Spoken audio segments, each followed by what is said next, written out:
الحمد لله الحمد لله رب العالمين والصلاة والسلام على أشرف المرسلين وعلى آله وأصحابه أجمعين أما بعد. In the last dars, which was the first in this series, we discussed the issue of sighting the moon. We talked about local and global and calculations and all of that. But then there comes a question, what if somebody sights the moon in the daytime? And as you know, the moon doesn't actually go anywhere.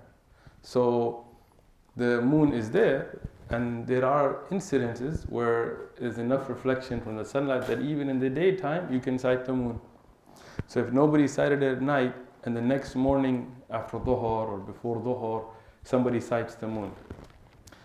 فقال ابن البلبان هنا Ibn Balban, he says here, رؤية النهار, يعني if you see it during the day, then it is for the next night. يعني Islamically, the night comes before the day. طيب? So if you see it at night, the next day becomes the day for the sighting. Meaning, يعني today we say today is Friday night, but Islamically this is the night of Saturday. And that's why when you sight the moon, the next day you fast. So that becomes the first night of Ramadan. We pray Taraweeh, right? Even though in the daytime we weren't fasting, but if we sight the moon, we pray Taraweeh because it becomes the night of the next day. If we sight the moon for Shawwal, yani for Eid, right? We don't pray Taraweeh that night. We see the moon for Shawwal, everybody goes home, prays the Isha, inshallah, and then goes home. Why? Because it becomes the night of Eid. So in that way, if the moon is sighted during the daytime, because the night is done, it does not become applicable for that day. It becomes applicable for the next night. Ibn Balban then he continues to discuss about the issue of if somebody begins, and we talked about for who is fasting and who is obligated to fast. From them we mentioned if somebody is not Muslim, they don't have to fast. And Allah subhanahu wa ta'ala ordained fasting for the Muslim. There's an ibadah. You have to have the aqidah of Islam before you start to fast. Tayyib. Or you have to be also mukallaf. You have to be where you have the obligation of fasting. And qadir, we talked about being a musafir and health-wise. Here Ibn Balban now discusses an issue that what if fasting becomes obligatory upon you during the middle of the day? Okay? One is easy, at night somebody is able to fast, they fast. But let's say somebody's in a coma, Allah protect us all, and they come out of their coma during the day. Okay? Another example for that being somebody who's not baligh, and during that day one of the alamat, one of the signs of bulugh come on them, and now they're baligh. Tayyib. Another issue would be somebody who's sick, but they feel better during the day in Ramadan, like their sickness is gone. Or somebody who was a traveler and they reached their destination during the day. Somebody who sets out from LA as a traveler, they get to San Diego, now they're no longer travelers, but it's Asr time. So the fast is still there. Or a situation where a sister has haid or nifas, and it ends during the day. The end of nifas comes, let's say at dhuhr, or at duha, ishraq time. Or somebody, for example, they had a bout of unconsciousness, meaning that they had fallen faint at night, and they come to in the middle of the day. They didn't have suhoor, they didn't make niyyah. It's fard fasting we're talking about. Here, as Ibn Balban he writes, and this is what is rajih, is the person doesn't eat, they abstain from eating and the things, but they make up that day. What does that mean? Because they didn't begin the day with niyyah, they didn't go through the rest of the day. It is not that fast does not count. The hukm is, it's not a fast. You didn't begin with the niyyah for fard fasting, you have to have niyyah, and we'll discuss that. And the person, they didn't go through most of the day with that intention, with that halat of fasting. So if they wake up from a coma at Asr, it doesn't mean if they don't eat till Maghrib in that little time that counts as a fast. that fast has to be made up. It's not a sin, because I had a valid excuse, but that fast has to be made up. But that also doesn't mean that they say, woohoo, I don't have to fast, and they're eating burgers in the street and handing out. No. Why? Because there is a ta'zeem, there is a respect for siyam, for the fasting, for Ramadan. And that is why even if somebody has an excuse not to fast, they shouldn't eat openly. Maybe somebody's sick, it's okay. They don't have to fast. Allah subhanahu wa ta'ala does not put a burden upon somebody more than they can handle. That is true. But even if they're sick, it does not mean that they sit in the masjid at dhuhr time and pop open a can of soda and start drinking it in front of people. What? I don't have to fast. I'm okay. Yeah, but then you become a fitna on others. And that's a very important point. See, people don't realize, but the Sharia, one of the maqasid is to keep a clean and a pure community for people's iman to flourish. If somebody does zina in the darkness of their houses and closed and nobody finds out, that's between them and Allah. But if 4 people see you, then this is not just zina. You are trying to corrupt society. And this is where Sharia puts their implementation in. Right? So if somebody has an excuse not to eat, or they're sinners and they're not fasting, that's between them and Allah. But if they're doing it openly, now they're becoming a fitna for the whole community. Somebody sees them not fasting, they say, why should I fast then? This guy's not fasting. This guy is, mashallah, very religious, he's not fasting. He may have an excuse, but people don't know. Like some sister may have hayd or nifas, people don't know, but she's eating and drinking out in the open, somebody sees them, becomes a fitna. So even if you have an excuse, you cannot eat openly or in the open. طيب فمن أفطر يعني هو الكبير أو مريض. يعني if somebody is old in age or they are sick, what type of a sickness? A sickness that is chronic. And we talked about 2 types of sickness last time. What are the 2 types? One that you expect to get better from, inshallah. Give an example. You have a cold. If your cold is mild, you can fast. But if your cold is severe, you have to take antibiotics, for example, and you have to take them during the day, you don't have to fast. But you have to make up those days. So you have a cold, you're taking medicine, okay? After Ramadan, you got to make up those days. But then there is chronic illness, right? Maybe somebody has a severe form of diabetes, or somebody is at such an old age, they're unable to physically fast. So those you cannot make up. And you're not going to be like 90 years old and then inshallah after Ramadan you're going to be 20. Right? No, you're 90, you're only going to get older, right? If somebody has a chronic illness, may Allah protect us all. By the will of Allah, if Allah wills it, they could they could become young again, they could get cured. But we're talking about darus sabab, what we see in front of us. So if somebody has a chronic illness, what do they have to do? أَطْعَمَ لِكُلِّ يَوْمٍ مِسْكِينًا. They have to give food to 1 miskeen for every day. طيب. Now comes a few questions. What do we mean miskeen? طيب. Who's miskeen? We have to look at urf. We have to look at the local custom. Because in America, sometimes you could see somebody being miskeen, but if that same person goes to Bangladesh, they may be well off. If you have $20, $30 in your pocket, and that's all you have, that may be difficult here, but over there you may be, mashallah, doing well. So you have to look at the community you're in. You cannot say, if somebody's not starving for 3 days, I'm not going to feed them. You have to look at urf there. But the essence of miskeen and fuqara and these, the essence is those who cannot make do. They don't have enough to make do. So if somebody is struggling financially to pay rent or to feed their family, and we have people in the US that are struggling. Not a lot, but there are. So that type of a miskeen. Now, if you cannot find somebody who's miskeen in your locality, you can feed somebody somewhere else. That's fine. But you have to feed them with the urf of where you are. What does that mean? to feed a miskin. How much do you have to feed them? Right?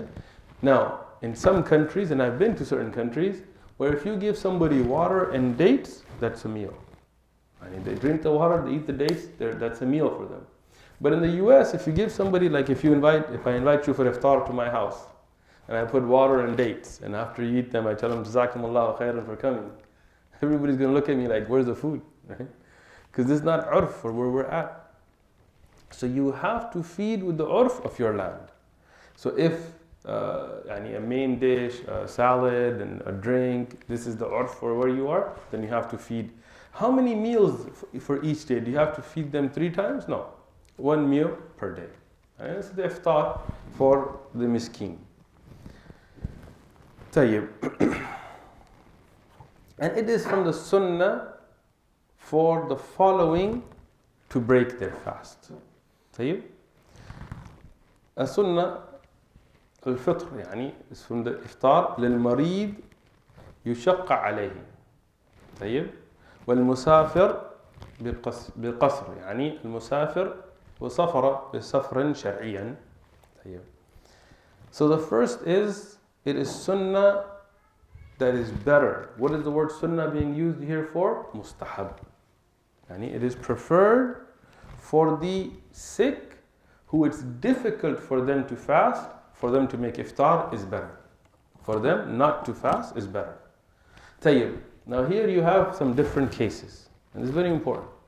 There are those sick that could possibly die by fasting. For them, it's wajib. It's obligatory not to fast. And some people have diabetes, a very harsh diabetes. Some people have cancer and things, but they're like, no, I'm very pious, I'm going to fast. And then they don't take their medication and they go into cardiac arrest, or they go into some kind of hospitalization, or their blood sugar drops so much that they pass out and have to be hospitalized and could possibly die. In that situation, it's haram on them to fast. And it's wajib on them not to fast, because preservation of life is one of the maqasid of Sharia. Tayyib. But then there is a sickness where it is difficult. Fasting will be difficult. You will be in an undue hardship. There you could fast. If you can handle it, you can fast. But it's better for you not to fast. And then there is a light sickness. Somebody gets a little cough. Right? And they're like, I'm not fasting. Like, we're not trying to find excuses not to fast, because you're going to have to make up those days. It's not like it's gone. Right? So there is 3 levels of this type of sickness. One is the chronic sickness we talked about already. The sickness you get better from, right? In that one, there is that where you could die from not eating. Then in that case, you must not fast. Piety is you don't fast. Then there is that sickness where you could fast, but it will be difficult on you. Yani your body will go through some hardship.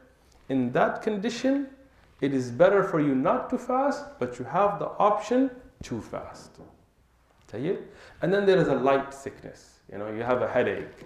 Tayyib, here you can fast. And it's better for you to fast. Right? In a light sickness, where it's not going to affect your body. Tayyib? And then there is al-musafir, the one who's traveling, is in safar. There is different types of musafir in kalam. Yani today, let's say I want to go from here to Claremont. It's not a shari'i safar, because it is not long enough distance for me to make qasr and jam'a for our salawat. So in this condition, I want to drive to San Isidro from here. In this condition, I have to fast. I cannot say I'm going to be driving to Del Mar, so I'm going to break my fast. No. But if your travel is such that shari'an, you're going to become a musafir for your salawat, which is around 47 Hashimi miles. Hashimi miles are the shari'i miles, depending on the hadith of Ibn Abbas from 4 burad, which is around 88 or something kilometers. تقريبا. So if you're going to go, for example, from San Diego, you're going to travel to Santa Barbara or Los Angeles. Here you're going to become a shari'i musafir. So here now you can shorten your salawat, you can combine your salawat. In that situation, it is better for you not to fast. Sunnah is you don't fast. And this is based on the Sahih Hadith where Rasulullah sallallahu alaihi wasallam was on safar and he saw some of the Sahaba fasting and it was a difficult safar, and he commented, do they think of this to be piety? Yani in a way Rasulullah condemned this practice because they were unable to handle it. But in that situation, if you are able to fast, you can. Because there are ahadith of Rasulullah sallallahu himself and the Sahaba fasting when they were traveling. So what does that tell you? There is jawaz to fast, but it's better not to fast. Tayyib? And this is for traveling in a shar'i distance. Now, some ahkam of traveling related to fasting. We mentioned the distance that you should be traveling. Also, how long? If you're going to go to, let's say, from here to Fresno and come back the next day, you're a musafir, you're a traveler. But if you're going to go to Fresno and stay there 7-8 days and then come back, on the way you're a traveler, but as soon as you get to Fresno, you're muqim. Tayyib? Why? Because the distance is one thing, but the time of travel, if it's more than 4 days, then you are muqim. هو قول راجح. Why? The clear dalil for this is the hadith in Sahih Muslim when the order of Allah subhanahu wa ta'ala to perform hijrah had come. It was fard on the Sahaba to leave Mecca to go to Medina. They could not be muqim in Mecca. But if they had some business, if they had something to do in Mecca, they could visit but not become muqim. So here Rasulullah sallallahu alaihi wasallam told them, you can go for 3 days but not more. So that tells us that more than 3 days they would have become muqim. When Rasulullah sallallahu alaihi wasallam traveled himself, there are different times where they made jam' and qasr. For example, in Tabuk was 19 days. Ibn Umar in the battle in Azerbaijan for 6 months, he made qasr. That's true. But that's because those are traveling jihad style. Yani this is the traveling for jihad, where you don't know how long you're going to be gone. Ibn Umar radiallahu was stuck. They were snowed in. Rasulullah sallam went to Tabuk and they were moving. They didn't know when the enemy would be gone. So if you're out in jihad, or if you are stuck, let's say for example, you're going from here to China, and your plane lands in Malaysia. And when your plane lands, they tell you, there's whatever storm or hurricane, you have to stay here. And you get stuck there for 6 months. And every day you're trying to leave. You're not planning on staying there. You can make qasr and jam'ah every day for 6 months. Because you don't have the niyyah to stay.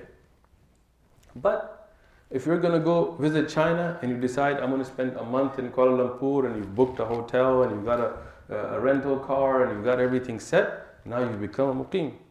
Some people, they come to the US to study for 2 years, for 6 years. I met one brother, 6 years. He was going to be studying, he rented an apartment, he got a contract, he bought a car, he bought furniture. He was making 2 rak'ah dhuhr and asr. Jama and qasr. So why are you making jama and qasr? I'm musafir. You're a musafir, you have a rental agreement for 6 years. You have or yearly, but 6-year lease. You have a car you've bought, furniture you've bought, refrigerator you've bought. What more? Otherwise we're all, kun fi dunya ka'abr as-sabil, we're all musafir then. No. So this is, people start to play games with the religion. Don't play games with the religion. As Shaykhuna Ibn Baz rahmatullah alayhi, and Shaykhuna Salih al-Fawzan, and then before them Ibn Taymiyyah and others, they had aqwal, different aqwal. Shaykh Ibn Baz, Shaykh Salih al-Fawzan, Imam Ahmad Ibn Qudama, Imam al-Shafi'i, all of them, they said more than 4 days you're muqim. Now some other ulama, like Shaykh al-Islam Taqiyuddin Ibn Taymiyyah, Ibn Uthaymin, they had a different qawl, we know. But we have to look at the dalil. And the dalil from Sahih Muslim is a very clear dalil. The rest of the safar, where you say, oh, Rasulullah was in Tabuk, this is jihad. In jihad, you don't know how long you're going to stay. So this is a separate issue. And this is important for the one who is going to be traveling. So if you're going to be traveling in Ramadan, if you're physically able to fast and it's not going to be a hardship, fast. But it's better for you not to. Especially for us, when we take these long flights from here, LAX to Dubai, it's going to be so long that either your fast is going to end up being 26 hours or your fast is going to be like 4 hours, and these things, better you don't fast. Because then sometimes on the flights, in these kinds of long international flights, you will be on the flight and the sun will come up and then it'll go back down. And then it'll come back up the same day. So what are you going to eat and not eat and eat and not eat? So these things is better you don't fast. Make up that day. Easier. Tayyib. And if a woman who is hamil, she is pregnant, or she is breastfeeding, and she fears either for herself or her child, then she is able to not fast, but she will make it up after Ramadan, or after she is able to, or her caretaker, if she is never able to fast, will then feed somebody based on her requirements. What does that mean? In the Sharia, Allah subhanahu wa ta'ala protects life. And this is one of the maqas of Sharia. So if a woman is pregnant, or she is breastfeeding, and she's afraid that fasting will either harm her or her child, then Allah subhanahu wa ta'ala allows her not to fast. She can not fast. But she will have to make those days up, either when she is done with her pregnancy or when she's done with breastfeeding. If it takes a long time, if years and years start to pass, then she really has to start being concerned. Because sometimes people have pregnancy after pregnancy and breastfeeding after breastfeeding. If it goes on so long that over a year, over a Ramadan has passed, then Shaykh Salih al-Fawzan said that she has to make them up and feed a miskin as well, if more than a year has gone. And she had the ability to make up the fast. If she didn't have the ability to make up the fast and more than a year has passed, then she also just makes it up when she is able to. Tayyib. When we look at somebody who is unconscious, for example, somebody faints, or somebody's in a coma, or somebody's in another state of condition, and they are unconscious the whole day.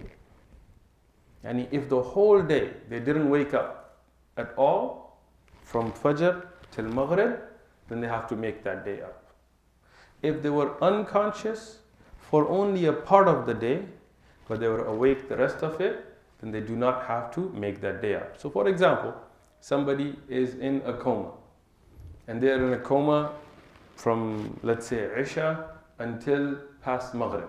So the whole day they didn't wake up. In that condition, that fast has to be made up, it doesn't count. But on the other hand, somebody is fine, but they faint. And for 2-3 hours they were out. But then they wake up in Ramadan during the day. This person, their fast is fine if they wake up before Maghrib. Now, for the fard fasting, there are some shurut. One, a niyyah. In Ramadan, you have to have a niyyah. You don't have to make a particular statement. And there's a clear sarih hadith on this, that the fard fasting, regarding the fard fasting, that is not correct without a niyyah. Nafal fasting, you could start the day without the niyyah and fast. What is the dalil for that? Dalil is the sahih hadith from Aisha radhiyallahu anha, where Rasulullah sallallahu alaihi wasallam would wake up after Fajr, and he would pray Fajr. And after Fajr, when he came home, he would ask, is there any food? They would say, Ya Rasulullah, there's no food, sallallahu alaihi wasallam. Subhanallah, look at the zuhd of Rasulullah sallallahu. No food in the house of the Messenger of Allah. He says, then, ana sa'imun, then I'm fasting. But this is for nafil. For fard fasting, you have to have niyyah from the night. Tayyib, do you have to say, عندي نية لفلان? لا. You don't have any script to read.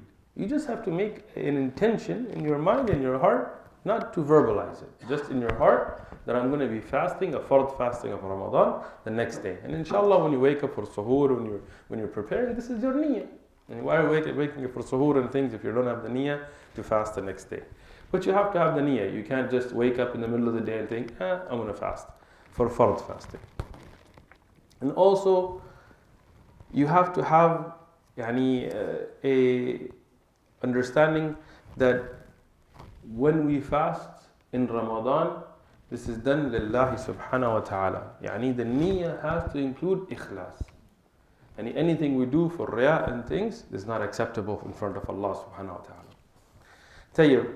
Now we get into the things that invalidate the fast. What things invalidate the fast? And inshallah, we'll pick this up tomorrow where it talks about eating and drinking and vomiting and all those things. When we have questions about medication and we talk about inhalers and eye drops, all of that, inshallah, we'll get into tomorrow by the will of Allah subhanahu wa ta'ala.